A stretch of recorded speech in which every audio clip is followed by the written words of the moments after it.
Adventist World Radio, the voice of hope. Radio feon'ny fanantenana na ny AWR.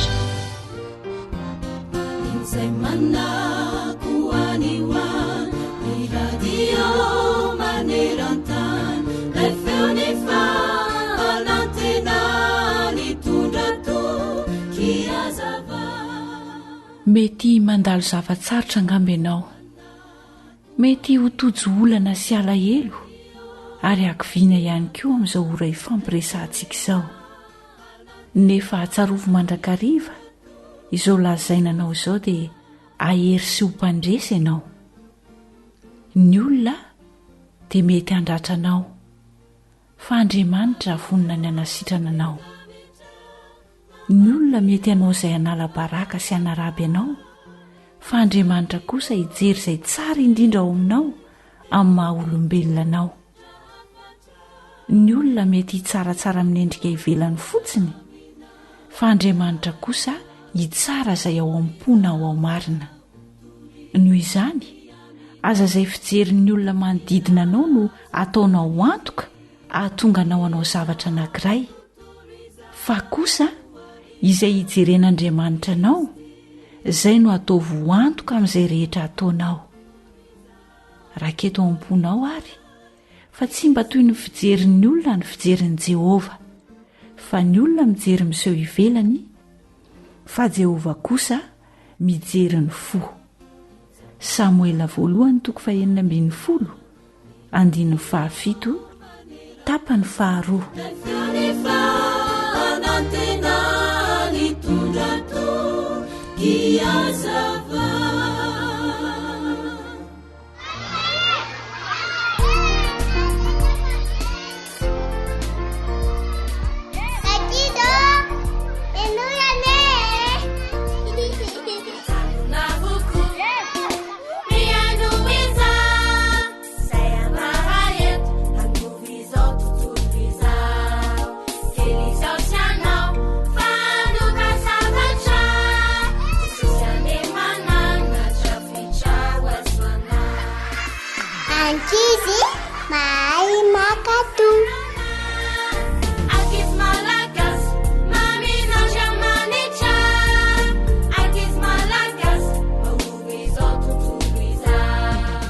Ny AWR feon'ny fanantenana raika izy no miaraka aminao izao.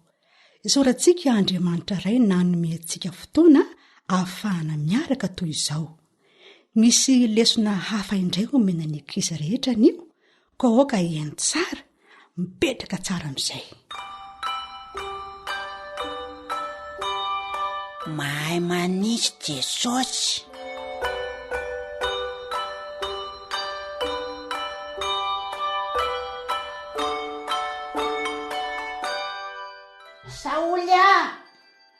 Saoly o!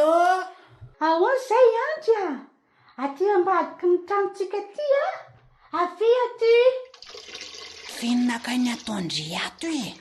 Manonjaka an'reto voninkazo avy namboleniny reto a, fa maika namboatra zavatra hono izy. Izay nanondrahako azy e. Nanamboatra mofo neny Saoly a. Ay ve! Manitra be mihitsy izy ao an-dakozia ao a. Tsara kosanko, tena fanafainana mofo. Fa inona no tadiavany andry a? Miantso andria hoe ndaotsika ny an-trano ny lalao fa misy kilalao tsara be atoroko andria any. Eno ahy e, andrasy fa ho avy ahy rehefa avy eo, kely sisy ty dia vita. Aingakaingana azy.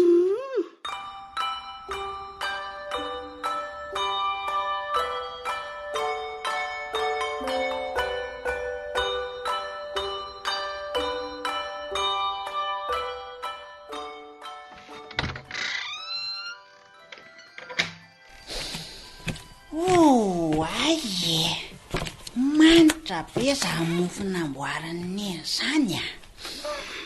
Tena manitra sady tsara be angamby io. Fa eo misarona eo ambony latabatra io ve za manitra be izany e? Efa io ko inona indray? Manitra ka. Ndao anandrana ray fotsiny e. Aza mikitikitiko fa bediny neny. anaovana tsindry-tsakafo rarivana io e ka manitra beko sady ray fotsiny angeno alainy nga makabe dehibe zanytsika samy makaray avy sika de vita tsy voisany en'izany ho ahy io majandry mato sika tsy nomenina iny de mbola misy antony fa aza mangalam-pionana eo ka tsy homenineny mofy ampy atsika rehefa aveo e ndry tiako be saina zaniko neny tsy manisa mofo zany be dehibe anereo saoly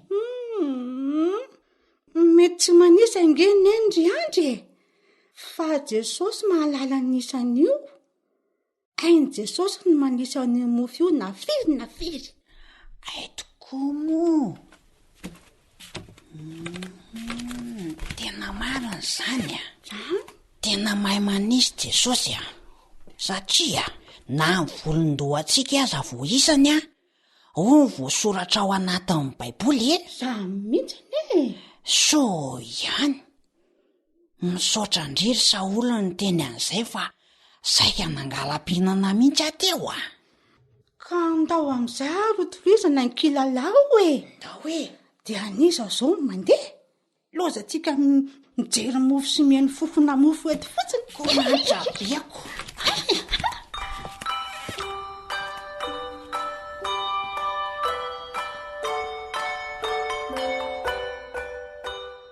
endraka izy ilaina trano no makatò amin'ny atao rehetra izay tenenin'ny dada sy neny na ny olon-dehibe ihany koa tena mahay manisy Jesosy rakizy ny andro ny olona tsirairay na ny ankizy na ny lehibe dia voisan'i Jesosy avokoa fa isika no tsy mahafantatra fa Jesosy ihany no mahay an'izany Jesosy ihany no mahalala azy noho izany dia tokony hoendry sy hanao ny tsara hatrany ary azoto hivavaka amin'Andriamanitra ray isika dia rehefa tonga Jesosy akatsika dia miaraka amin'ny avokoa sika rehetra farany tsy ny manisa ihany no hain' Jesosy raika izy fa hainy ny zavatra rehetra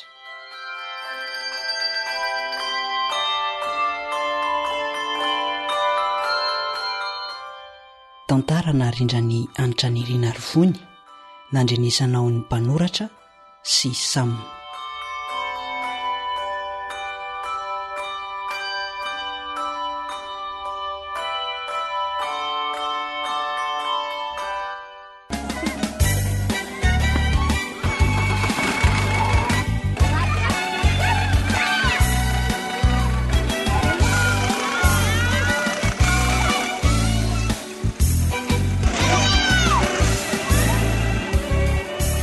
Antoko-pihira fety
awr manolotra ho anao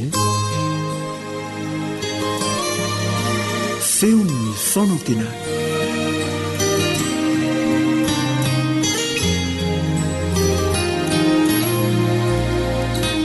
asana efa namaky reny boky izay mirakitra ny vokatry ny fikarohana nataon'ny manam-pahaizana mpandinika ny zavaboary ireny ianao.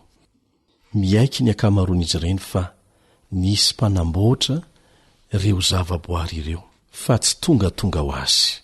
Eny, nisy namorona tokoa ireo. Ilay namorona asenao ihany namorona n'ireo zavaboary manodidina antsika ireo.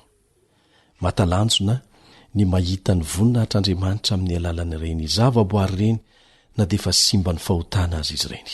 Rariny loatra raha mideran'Andriamanitra isika eo anatrehan'izany rehetrarehetra izany. Manasanao hiaraka hivavaka amiko milohan'ny hidirantsika amin'ny fiarah-mianatra amin'ity anio ity.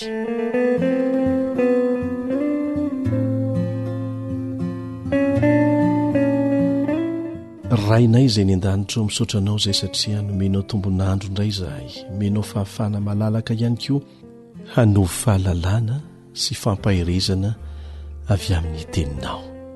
Angatanay ny famelan-keloka feno avy aminao Tompo sy ny fanazavan-tsaina raha hamaky izany teninao izany izahay. Amin'ny anaran'i Jesosy. Amen.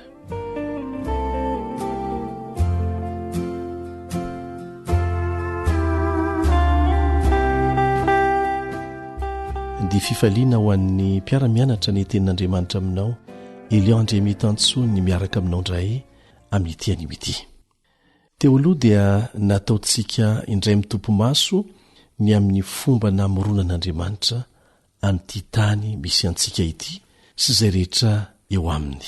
Ankoatrantsika olombelona izay noforonony ny farany, nataony avokoa ny zavatra rehetra, noforonony avokoa ny zavatra rehetra dia azo lazaina hoe namantambonina zany isika olombelona satria isika no noforonony farany. Anio dia mbola hojerentsika akaiky kokoa indray hoe iza marina moa ity mpamorona mahagaga ity. Ny tenantsika olombelona dia anisan'ny maneho miariary amintsika ny zava-bitany io pahary io. Ireo mpitsabo sy ireo manam-pahaizana mpandinika momba ny tenany olombelona dia mahita zava-baovao mahagaga hatrany. Ary tsy mety ho tapitra mihitsy izany zava-baovao hitan-dry zareo vokatry ny fikarohana taony izany. Ny mamantatra fotsiny anefa no ezahan'ny olombelona tao, fa ny mamorona ny mitovy amin'izany dia tsy ho vitany velively. Andenga isika haka singa anankiray amin'ny vatan'olombelona, ny maso no horaisitsika. Milaza ny manam-pahaizana manokana mpandinika ny tenany olombelona, indrindra fa ny maso manokana, fa ny anakandre masontsika sy ny fitara-maso ao anatin'ny masontsika dia mahita lavitra dia lavitra no ny milina fakantsary faran'izay moderna indrindra eto tany, izay lazain'izy ireo fa tahaka ny kilalaon-jaza ihany raha mpitahina amin'io masontsika io. Amin'ny fomba tsy hain'ny trano fanaovana fikarohana moderna indrindra momba ny siansa atao no hanovany io masontsika io ny hazavana ho lasa afatra voarain'ny atodo. Mahavariny zany ny selan'ny atodo ny manovan'ireo afatra ireo ho amin'ny fahitana. Tsy misy ninninina eto ambony tany mety ahavitan'izany. Ary tsy tratry ny sain'ny olona mihitsy hatramin'izao hoe ahoana ny fomba ahatanteraka an'izany, fa dia zava-misy hitan'ireo mpikaroka izany.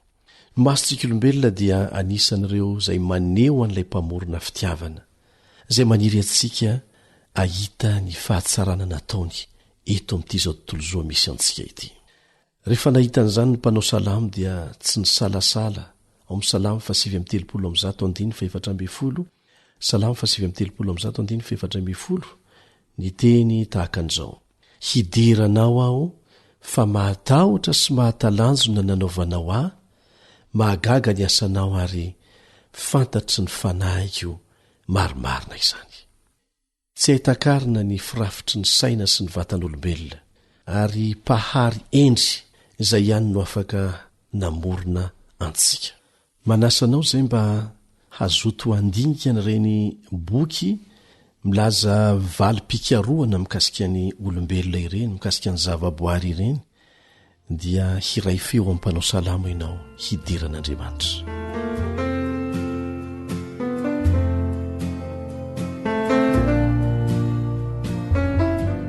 Izay ny amintsika olombelona, fa ahoana kosa ny amin'izao tontolo izao manodidina antsika?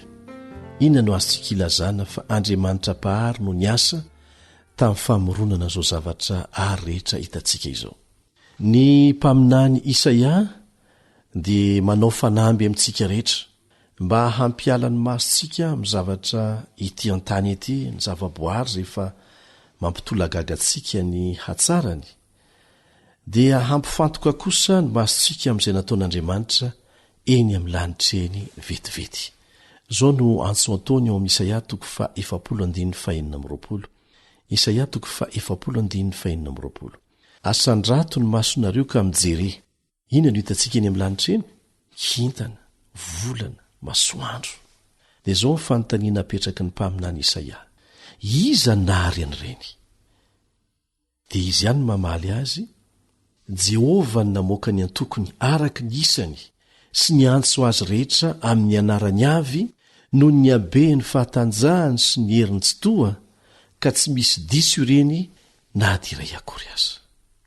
Mba efa niandrandra nijery ny lanitra tokoa ve ianao? Ary nahita ireo kintana tsy hita isa, kanefa mbola izay hita ny masonao fotsiny ireo, fa mbola be lavitra noreo ny tena misy eny amin'ny lanitra eny.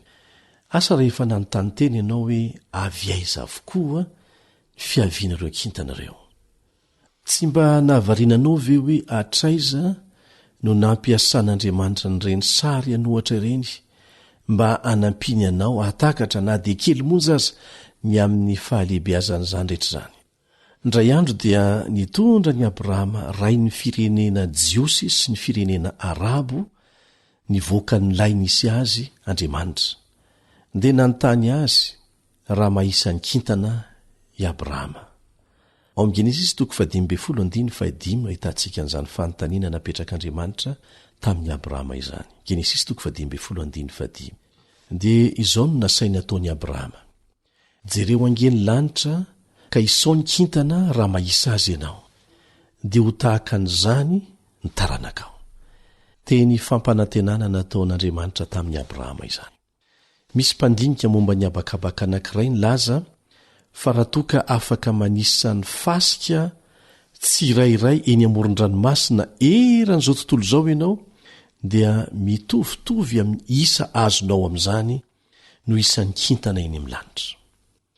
Amin'ny fotoana manaraka izay andehananao eny amin'ny torapasika, dia manandrama manisa fasika ray tanana fotsiny, dia manokana fotoana maromaro mihitsy.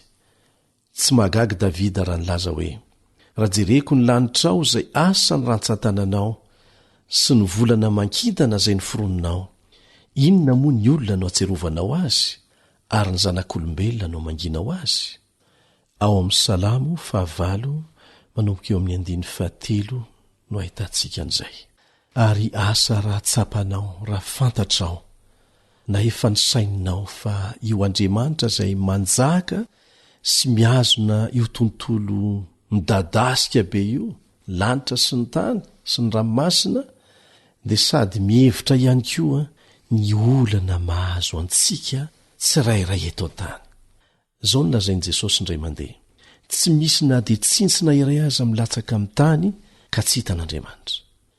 Noho izany aza matahotra fa mihoatra noho ny tsintsina maro ianao. Ary mba namafisana bebe kokoa an'izany fitiavana sy fikarakaran'Andriamanitra izany, dia hoy Jesosy manampy an'izany hoe: fa na dia ny volondohanareo aza dia voisa avokoa. Tsy mitovy anefa ny isan'ny volondohan'ny olona tsirairay. Ny hevitra izany dia izao: mihevitra ny olona tsirairay mihitsy Andriamanitra. Tokony hampahery azy zany ary tokony hampahery ianao. Ka raha misy fahakiviana mandalo amin'ny fiainantsika indraindray, dia atodio ny masonao mijery an'ireo zavaboary rehetrarehetra ireo, fa mbola ambony lavitra noho ireo ny fiheveran'Andriamanitra anao olombelona izay tsy vitany hoe ny foronony fotsiny, fa nandatsahana rany mihitsy mba hahafahany mamonjy anao. Ndiraina ny tompo. Amen.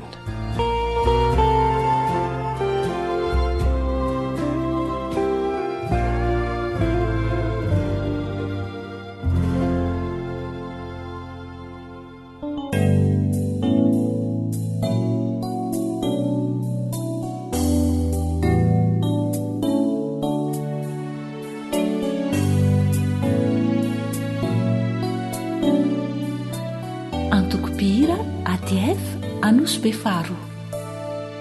Movemba no saininao hoe avy aiza izao rehetra izao, felambonika somanitra rano mikoriana, inireo mananaina ty tontolo efokarakaina, zavabarika tosady so trisipotika sira favoko fitiavana tsy ailazaina, fititsiary hosandaina, ny ainy tompo aza nafony hoasoana, ovetsina matambonona ka de tsy alalaonony, koany hoava sindrainy fiainana.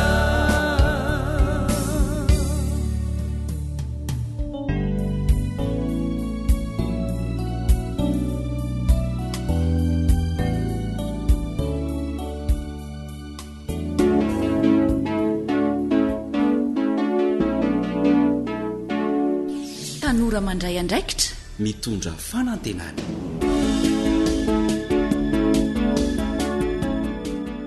Tombontsoa manokana ho an'ny zokinao Ilion Andriamitantsoa indray ny mitafatafa aminao amin'ny tiany ho ity. Araka ny tombana nataonay ho fanatsarana ny fandaharana dia saika 100 ny fankafizantsika tanora ny fandefasana torohevitra finosina ao anatiny tantara arahana torohevitra. Ka dia sorana be dehibe isika tanora izay nanampy tamin'ny fanaovana ny tombana. Izaho moa no atao dia ho fanatsarana trany ny fandarana izay natao ho anao.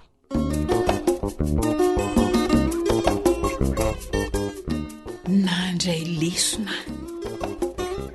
Tantara ny soratan'ny fanjaniaina, andrenesanao an'ny Zoanitra, fanjaniaina, Salmo ary Nardina.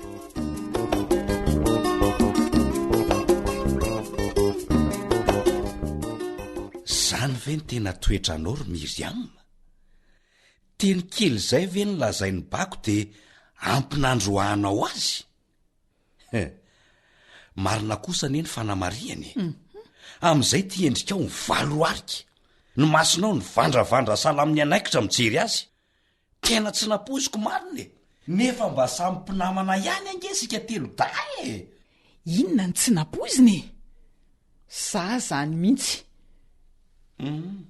De tsy mahagaga raha zara raha mananamany tianao, sady masika miavonavona, tsy mifidy teny avoaka fa mandratra daholo zay teny alokon'ny vava rehetra. Mba miovary Miriam mitoetranao zao fa so anenenanao a. Ianao ane ny diso fa tsy bako e. De zay manao fialantsiny ve dia afaty ry Miriam? Tsy mbola teraka ny olona mpiovasy elako tsiny fa kombony ny vava Ardonia. Sady inona ny adsoko amin'izany? Izy rery angamy mahazo miteny. Za zany angina. Zany aloha ka tsy isy. Fitiavako anao ane ny tenenako an'izany. Ny atao ane no miverina ry Miriam me. Manozonako fitiavana pe tsara velatsy. De tsy mahita zavatra tsara amin'izay lazain'ny olona mihitsy ve zany ianao io? Ka zay ianaoko. ny fahalalako anao oatra mba kristianina ihany. Za aloha tena miseho kristianina zanak'Andriamanitra nefa manana toetra ndevoly mba mivavaka ihany nefa tsy arak'izay neverana azy. Ay lozanareo mifosako. Aza tao mahita ny tavako tsony koa ty ianao fa halako. Andeha mandeha any. Eny ariko. Veloma ianao.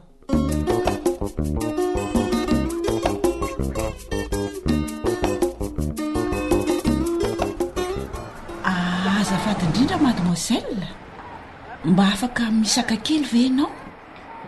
Mba hipetraka eto anilanao eto fa tena reraka mihitsy ny tongotro ny joro ela. Fa nahoana moa ny zany asainao misaka eto amin'ny toerako e? Toerana be dehibe reo ko eto amiko no mitonantonana. Azafady indrindra rehefa eto no nahitako toerana malalaka e. Sy hoe akory rehefa malalaka eto akaiko dia ikisaka raha matotia. Mazava? Miala tsy indrindra re mademoiselle raha nana fotoana anao ny teniko a. Tsy anelingelina anao fa azafady agna. Zay mihitsy koa mety.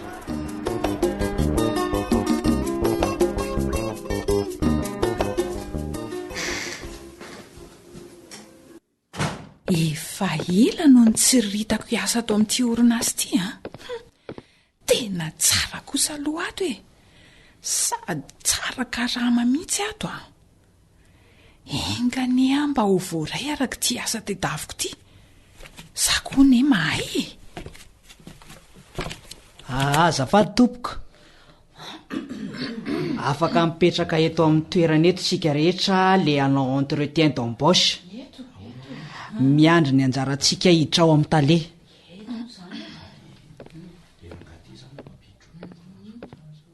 Ndry tsy tia tamin'ny vikiviky mananto nyity koa ve le raha matoa hitako tary an-jaridaina. Le nangataka hipetraka teo akaiko. Inona koa nataony aty?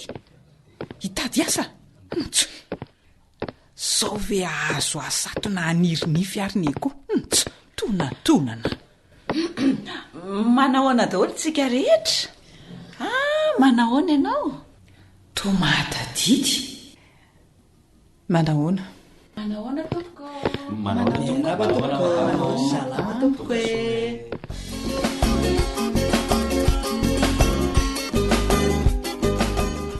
Efa ho anjarako zao ny hiditra. Namoana mo any tsy ho voaray e. Tsisy tokony atahorako fa mahatoky ny tenako sy ny fahaizako a. Zany mahay e. Afaka miditra amin'izay ny manaraka ary. Mandroso ianao mademoiselle. Anjarako zao. Mandroso ianao mademoiselle Myriam Ratsitoaina. Dia mipetrapetra ary.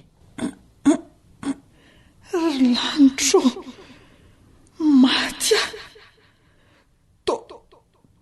to le raha matoa vazavazaiko sy ny tsiraiko tany an-jaridaina ny talemandray ato. Amin'izay zara rano arabaiko tao amin'ny efitra fendrasana voateo. Ny fiavina vonako. Miakatra beza ny hafanako zany.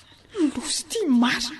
Indry ary maninona ianao ny totera tsemboka be sady mangofotra e. Mipetrapetra fa hanomboka ny resadresaka ny tsika e.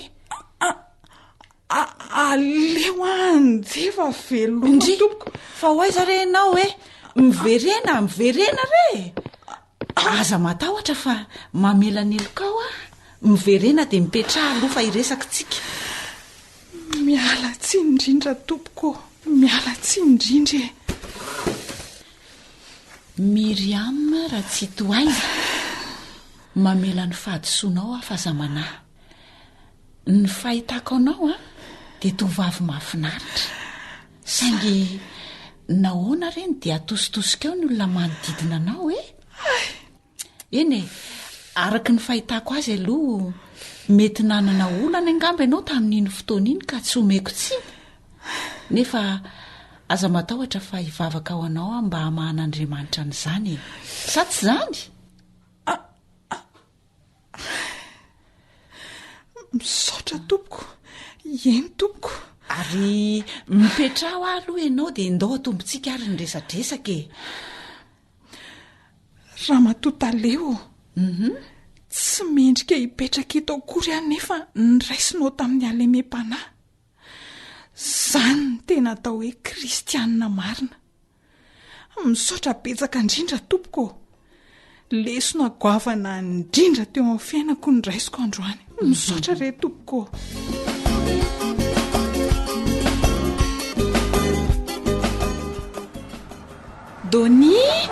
Doni andrazo kely azafady nampijanona anao.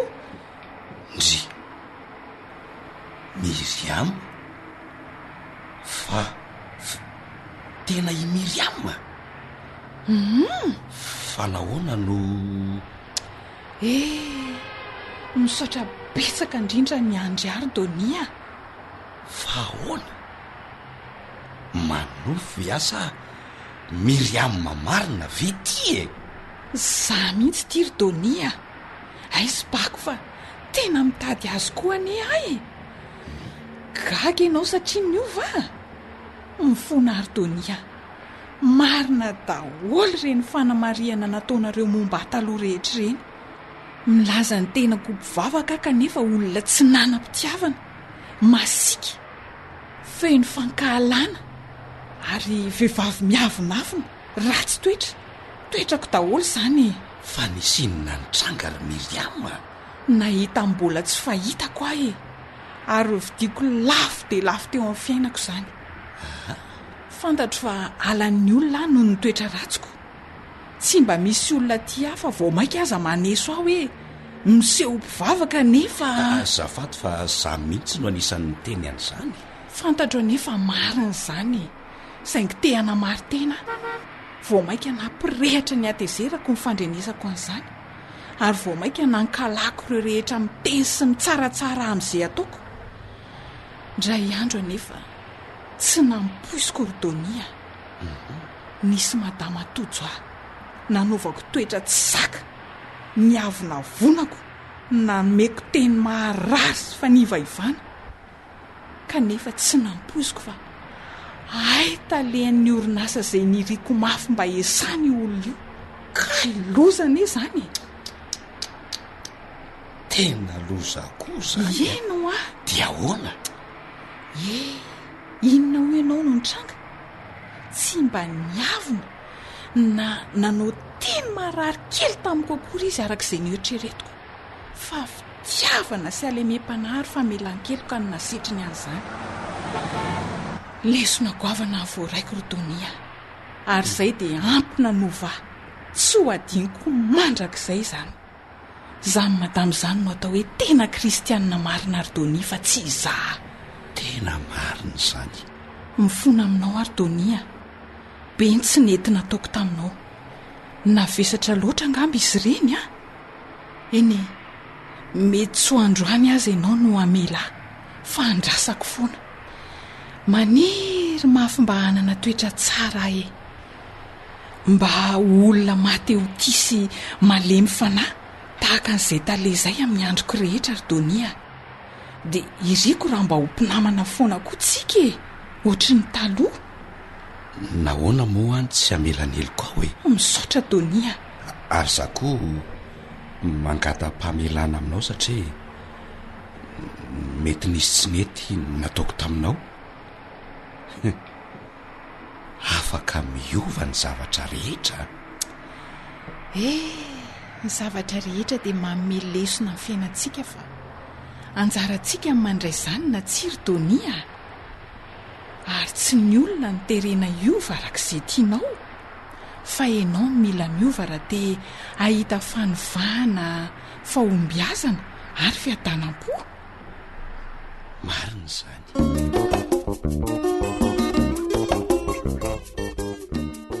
Aorianan'iny tantara iny dia be dehibe no lasa fisainana. Azonao an-tsaina ve zany hoe mpivavaka amin'Andriamanitra bakany am-piangonana kanefa sady tsy mahay mankasitraka ninon'inona teo amin'ny fiainany, ary ratsy kokoa noho izany aza lasa tsy nino izy fa misy zany fitiavana izany, kanefa le Andriamanitra fitiavana no ny vavahany. Misy zavatra mifanipaka be. Betsaka ny mety ho antony na tonga an'izany, ary vaolana moa no anton'izao fandarana izao inona no atao eo anatrehany izany mila fantatsika hoe inona ny mety natonga an'izany a inona no atao anatrehany izany akoatra ny modely ratsy zay tsy avy aminy fa hitany ny ainany mety avy amin'ny ray aman-dreny sanatria mety avy amin'ny fiarahamonina na tamin'ny namana mety teo koa ny fanabeazana ara-pivavahana diso ialana tsi ny tompoko tsy no zany fa ny fomba fandraisana tamin'ny fomba diso tanteraka ny atao hoe fivavahana amin'Andriamanitra dia ilay fivavahana izay manana ny fitiavana ho fotony ho antony olana anankiray koa rehefa miditra amin'ny adolan-tseto isika ny fahatanorana zany dia anisan'ny zavatra misy le hoe tsy fampiny fitiavana miainga avy eo tokantrano daholo aloha rehefa tsy ampy ny serasera eo amin'ny ray aman-dreny sy ny zanaka noho ny fahasairanana samy mandeha voamaraina dia tonga koa ny ariva dia samy mamonjy ny fandrinany dia tsy ampy io fitiavana io ary rehefa tsy ampy ilay fitiavana dia mandeha ho azy ilay fitadiavana fitiavana ny ivelany dia sendra mpanararoatra sendra fitiavana sandoka dia mety ho efa diso fanantenana matetika tamin'ny fitiavana olo-tiana izy dia tsy nintsony hoe misy ny fitiavana marina ary no antony hananarana antsika zandry rehetrany na lana vavy tsy hiditra miloha amin'izany fitiavan'olon-droa tahaka ny efa mpivady zany kanefa tsy mbola afaka anao safidy matotra ary tsy matotra velively hiditra amin'izany sehatra zany dia lasa mivadika ho fankalana le fitiavana satria tsy ilay tena fitiavana ny nanosika na ianao le mity na ilay mity anao indrindrandrindra fa tena fitiavana sandoka ianao simba ny toetsainao simba hatramin'ny fifandraisana amin'ny hafa izay raha miteny sy mananatra tsy hoe tanteraka fa efa nisy tokoa ny fahavoazana nahazo izay tsy tiana ahazo antsika zandry ary nisy koa ny fahombiazana izay tiana hozaraina amintsika ka anisany anton-javatra irahantsika mijery vaholana rendretrarehetra reny zay le hoe tanora mandray andraikitra tsy miandry ny vaholana avy amin'ny ray aman-dreny na ny fandraisan'ny ray aman-dreny andraikitra izay inona fa horaisiny fa ny atsika isika amatanora mandray andraikitra atsika mipetraka amin'ny fanontaniana hoe nahoana moa ilay raha matoa no nahavita namela ny eloko Miriama mety isy amintsika angambo iteny hoe raha izah zany dia nataoko nahalala mihitsy naveriko taminy nataony ahatonga saina azy tsara ampiana kelyn'le hoe ahatonga saina azy tsara tsy zany nataon'ilay raha matoa tamin'ny Miriama satria raha nanao an'izany izy dia mitovy amin'ny Miriama ihany ary tsy manana ankoatran'izay koa havaly amin'ny Miriama ary tsy ampiovan'ny Miriama velively koa ny fomba fanao mamoehitra fanaony maro tahaka an'izany izay hamarinina amin'le hoe ahatonga saina azy tsara ny marina tsy manana afa-tsy izay nananany Miriama koa ny olona tahaka an'izany ka tsy afaka mamaly an'ny Miriama afa-tsy amin'ny fomba izay nataon'ny Miriama naseho an'ilay raha matoa fa manana fisainana sy fomba fiaina ambony lavitra no ity tovavy manana olana ara-toetra ity izy nanome modely tsara mifanohitra amin'izay nataon'ny Miriama no nataony satria izany ny fomba tsara sy mahomby indrindra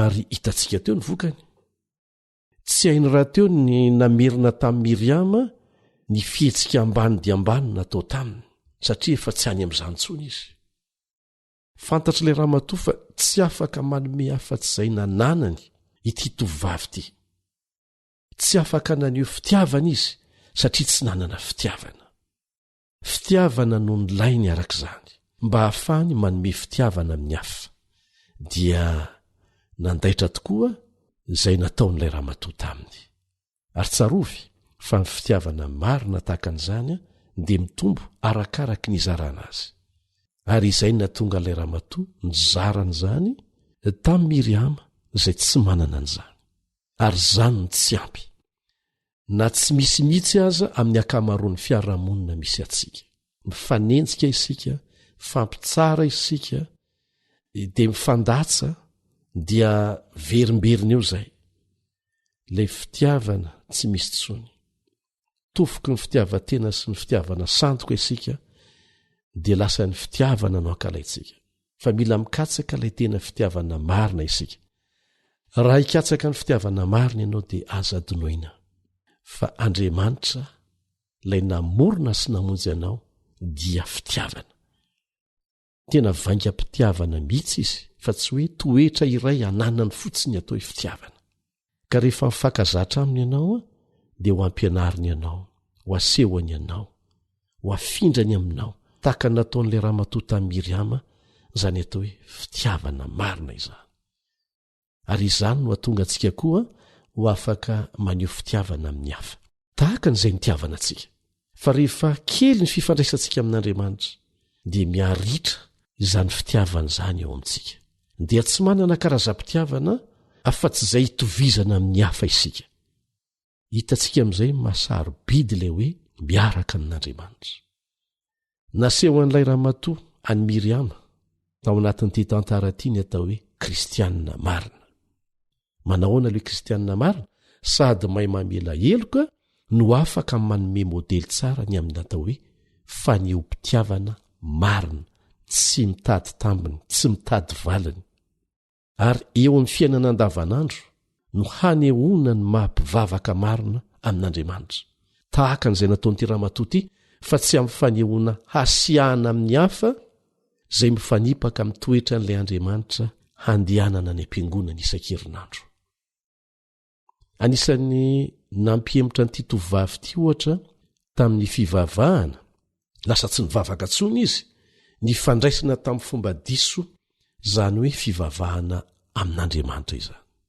nijero tsarany fa nanjarina tonga azy handao ny fivavahana amin'ilay Andriamanitra ivavahany mihitsy aza ny fahatsapany fa tsy misy izany fitiavana izany eo amin'ny fiarahamonina ary tsika tsaina ve zany ary mbola vokatry ny fanabeazana diso ara-pivavahana ny mahatonga an'izany Andriamanitra ry tanora namana mpiaino izao fandarana izao dia fitiavana averina ihany izay Andriamanitra dia fitiavana ary izay fihetsika asehontsika mifanohitra amin'izany dia tsy avy amin'Andriamanitra ny vokatry ny asan'ny fanahy masina voalohany amin'ny olona anankiray izay mivavaka dia ny fitiavana marina ao amin'ny Galatiana 5:12 no ahitantsika an'izay Galatiana 5:12 io ny vokatra voalohany io fitiavana marina io ary izao ny tadidio tahaka ny zavatra tsara rehetra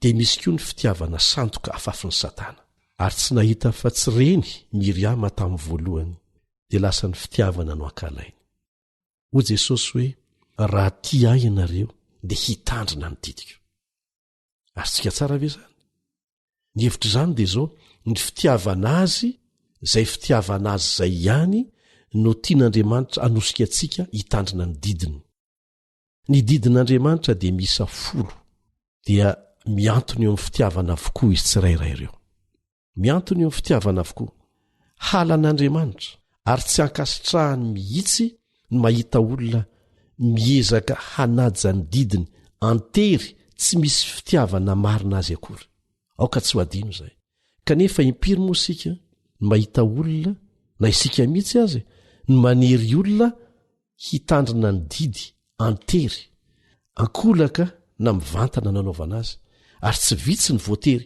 hanajan'izany tsy am'fony mba tsy fandirana amin'ny hafa fotsiny ary mahatonga azy hivavaka amin'Andriamanitra amin'ny fomba mifanipaka tanteraka amin'ny sitrapon'Andriamanitra tsy magaga raha lasa nandao ny fivavahana izy amin'ny farany indrindra rehefa mandalo sedra mafy ilay fivavahana antery fotsiny ny ainany na rehefa afaka mandeha irery tsy misy mpifefe izy satria tsy nizarina hanajan'izany didin'Andriamanitra izany ampitiavana antsitrapo ka izao hoe aza manome tsinona izana iza mety natonga an'izany teo amin'ny fiainanao fa raiso ny andraikitrao ary atomboy amin'ny tenanao izany dia andramo ataovy amin'ny hafa tahaka nataon'ity ramatoa ity tamin'ny Miriama ny torohevitra avy amin'ny tenin'Andriamanitra anie dia mazava ao am' Timoty 1:4 ka ny 12 ho atsika tanora rehetra ty.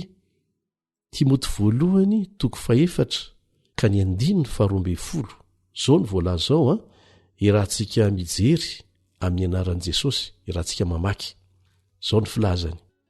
Aoka tsisy olona anao tsinotsinona anao no ny atanoranao.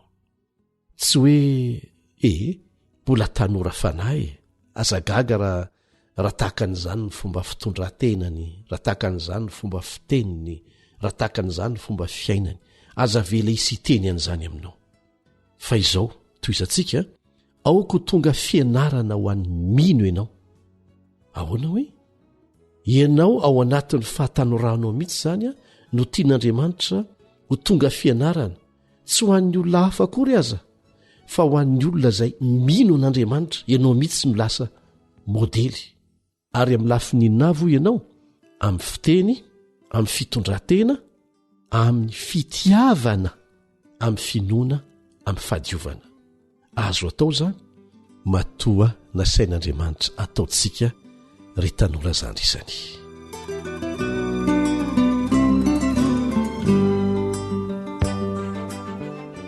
Misy ho saintsaina ho tsakotsakoana kanefa indrindra andraisana fanapa-kevitra izay rehetrarehetra izay, fa dia manao mandram-peona vetivety indray ny zokinao Eliandry amin'ny Tantsoa, aza miafafa manoratra amin'ity laharana ity na miantso amin'ity laharana ity raha misy fanontaniana sosokevitra na fangatahana vavaka 034 06 797 62 034 06 797 62 na 033 07 170 70 033 07 170 70 mandra-peona indray ary.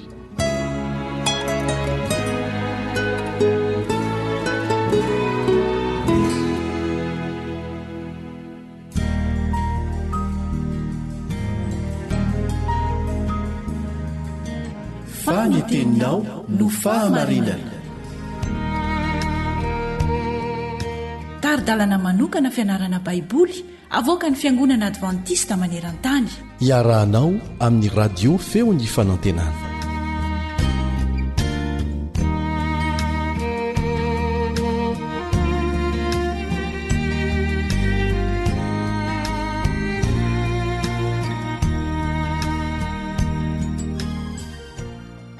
Mitoy ny fiarahanao mianatra ny ten'Andriamanitra amin'ny onjam-peon'ny feon'ny fanantenana, ilay radio Adventiste Raisa-pirenena sampana teny malagasy.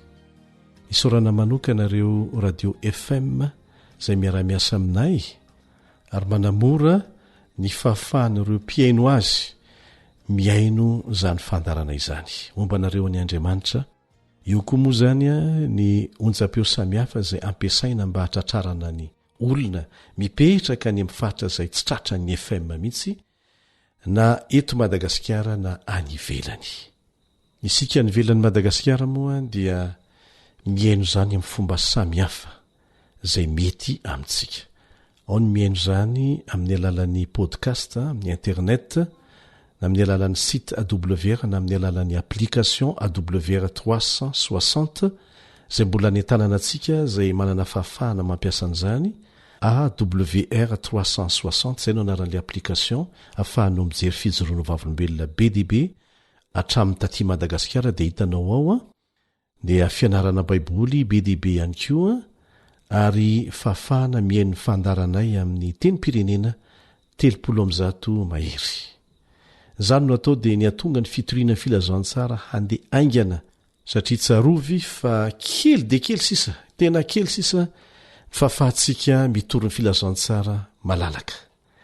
Hombantsika Jehova mandra-piaviny aza manahy ny amin'izay fampelezana ny fitoriana ny filazantsara izay fa ilay Jehova izay tsy mbola resy teo amin'ny ady sy tamin'ny tetikasa nataony no miara-miasa aminao ka dia erezo hatramin'ny farany.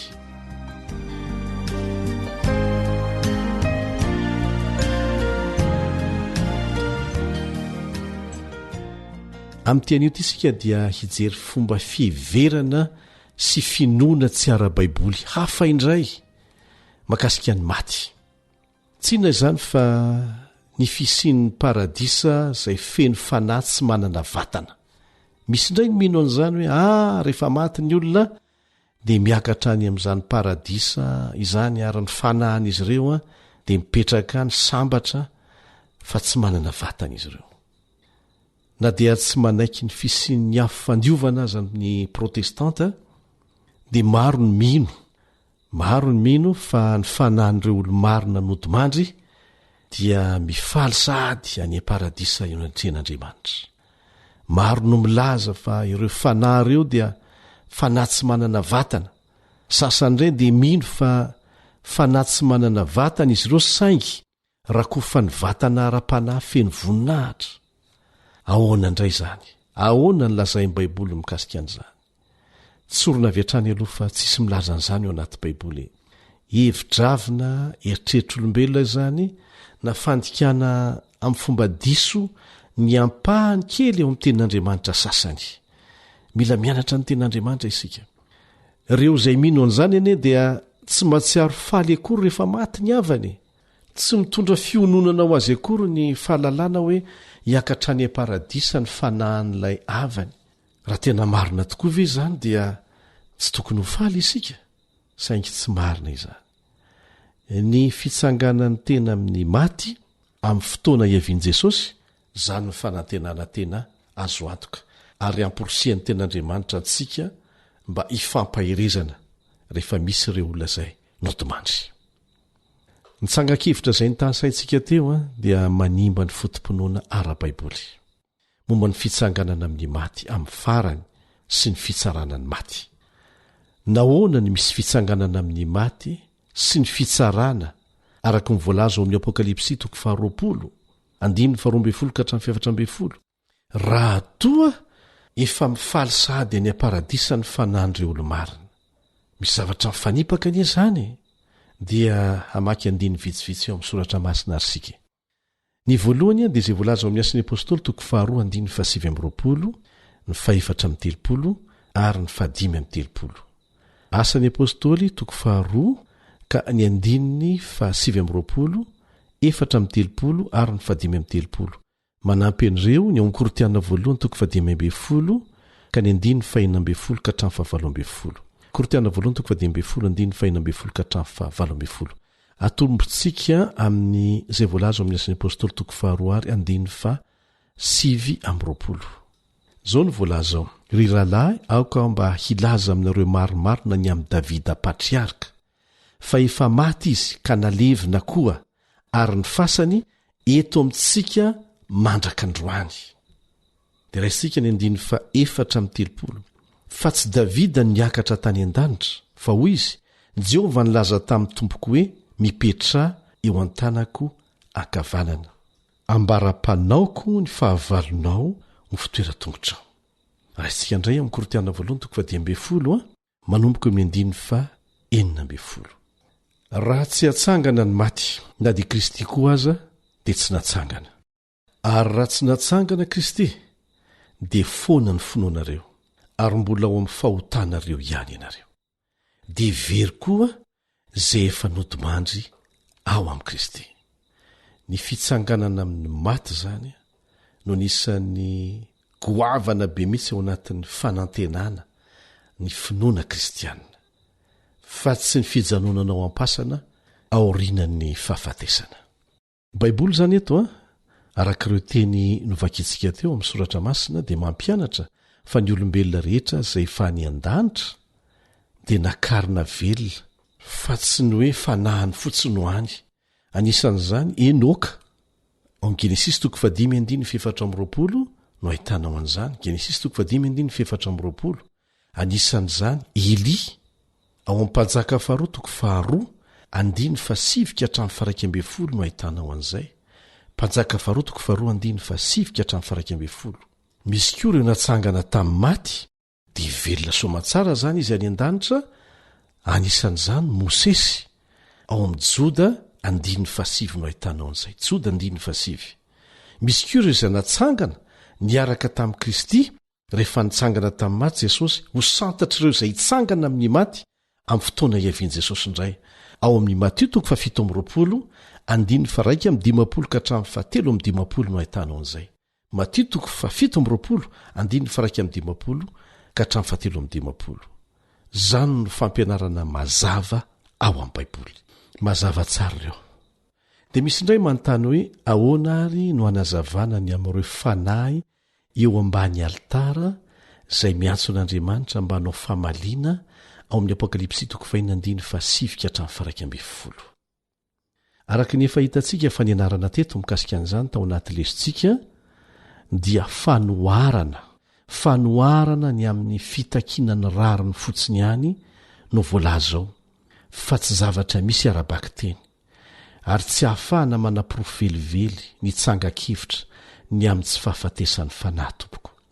Raha toko efa sambatra izy ireo ary petraka ny an-danitra any dia teny maneho fifaliana ny amin'ny valy soa mandrakizay anie zany no ny tokony ataon'ireo olona ireo fa tsy fitarainana ntsony e.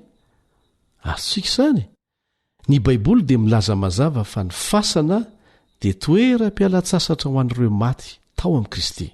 Tsy mahalala ninonino izy ireo fa miandra ny fananganana azy amin'ny fotoana iavian' Jesosy indray eny amin'ny raolanitra. Hamerenany tompo amin'izy ireo indray ny fahavelomana izay atserovan'ny tena. Ny maty nareo olo-marina maty aza dia tsy fanahy tsy manana vatana izay mivezivezy any an-danitra any tsekory, tsy misy an'izany any. Miandry ampaharetana ny ikambanana amin'ny vatana ny amin'ny fitsanganana amin'ny maty izy ireo. Tsy milaza an'izany velively ny Baiboly ry havana.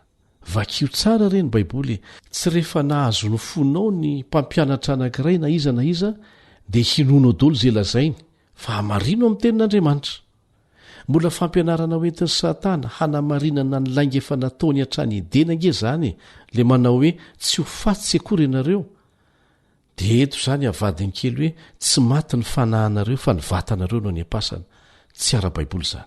Ankoatr'izany, inona moa ny tiany Paoly olazaina ao amin'ny Korinthiana 2:10-17. Korinthiana 2:10-17 raha milaza izy fa raha tsy misy fananganana amin'ny maty dia very koa izay efa nodimandry eo amin'i Kristy. Inona ny tiany tenenina?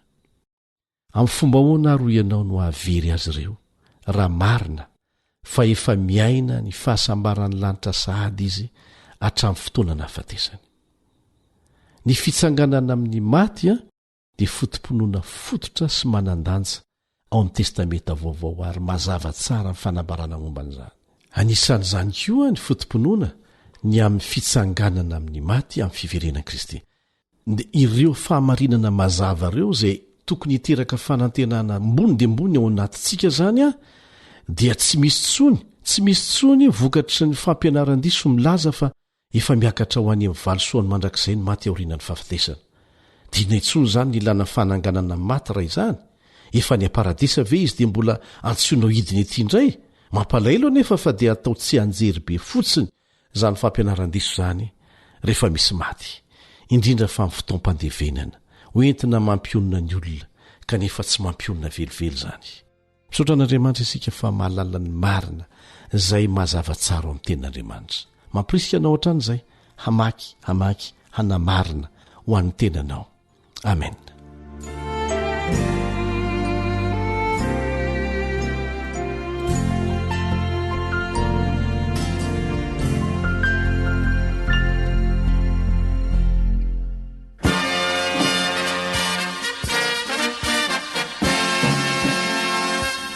Adventist World Radio, The Voice of Hope. Radio Feony Fanantenana. Ny farana treto, ny fanarahanao ny fandaharan'ny radio Feo Fanantenana na ny AWR amin'ny teny malagasy. Azonao atao ny mamerina miaino sy maka maimaim-pona ny fandaharana vokarinay amin'ny teny pirenena mihoatriny 100 amin'ny fotoana rehetra.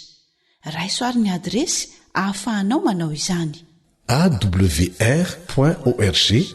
na feofanantenana.org.